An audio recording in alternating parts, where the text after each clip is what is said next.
Hello everyone, আজকে ভিডিওতে আমরা দেখব কিভাবে কোনো একটি লিংকের কার্সরকে চেঞ্জ করতে হয়। যেমন দেখুন, এখানে আগের ভিডিওতে আমি লিংকটি বানিয়েছিলাম। এখন যখন আমরা এই লিংকে হোভার করতেছি তখন এই আইকনের উপর খেয়াল করুন, এই আইকনটি চেঞ্জ হয়ে যাচ্ছে এবং চেঞ্জ হয়ে হ্যান্ড আইকনে পরিণত হচ্ছে। এখন আমি আজকের ভিডিওতে দেখাবো কিভাবে এই কার্সরকে শুধুমাত্র হ্যান্ড আইকনে না, অন্য আরও আইকন যেগুলো আছে সেগুলোতে কনভার্ট করতে হয়, সেগুলো দেখবো আজকের ভিডিওতে। তো প্রথমে আমি সিএসএস ফাইলে আসতেছি। দেখুন, এখানে আমি এ ট্যাগ নিয়েছি এবং এখানে আগের ভিডিওতে আমি এই স্টাইলগুলো করেছিলাম। তো এখন এসে যদি আমি এ ট্যাগের মধ্যে লিখি কার্সর পয়েন্টার, তাহলে দেখুন রিফ্রেশ দিলে এখানে যেমন আগে ছিল ঠিক তেমনভাবে শো করতেছে। এর কারণ হচ্ছে বাই ডিফল্টভাবে এই কার্সরটি থাকে পয়েন্টার আকারে।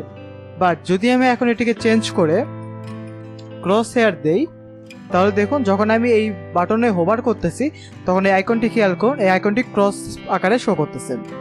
তো এখন যদি আমি এখানে ক্রস হেয়ারের পরিবর্তে রিসাইজ দেই, এখন যদি আমি এটিকে হোভার করি তাহলে দেখুন এখানে একটি এই আইকনটি শো করতেছে, মানে এটিকে আমরা চাইলে রিসাইজ করতে পারবো এমন একটি আইকনে শো করতেছে।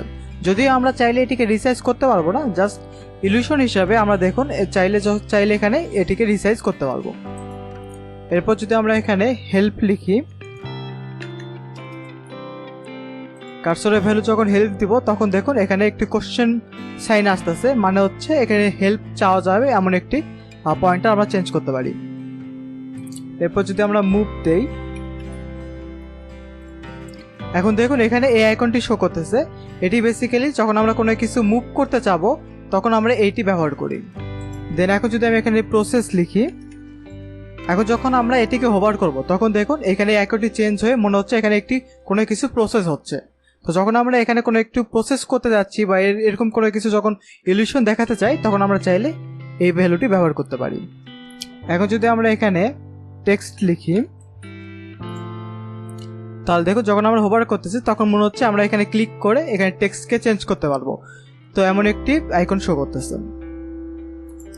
যখন আমরা এখানে ওয়েট লিখবো, এখন যখন আমরা এটিকে হোভার করব তখন দেখুন এই প্রসেসের মতোই শো করতেছে, বাট এখানে মনে হচ্ছে পুরো ওয়েবসাইটটি এখানে থেমে গিয়েছে এবং একটি পুরোটাই প্রসেস নিচ্ছে। তো আপনি চাইলে এইভাবে কার্সর প্রপার্টির মাধ্যমে কোনো একটি লিঙ্ককে বিভিন্ন আইকনে চেঞ্জ করতে পারেন। তো আজকে ভিডিও ছিল এই পর্যন্ত, দেখা হবে পরের ভিডিওতে।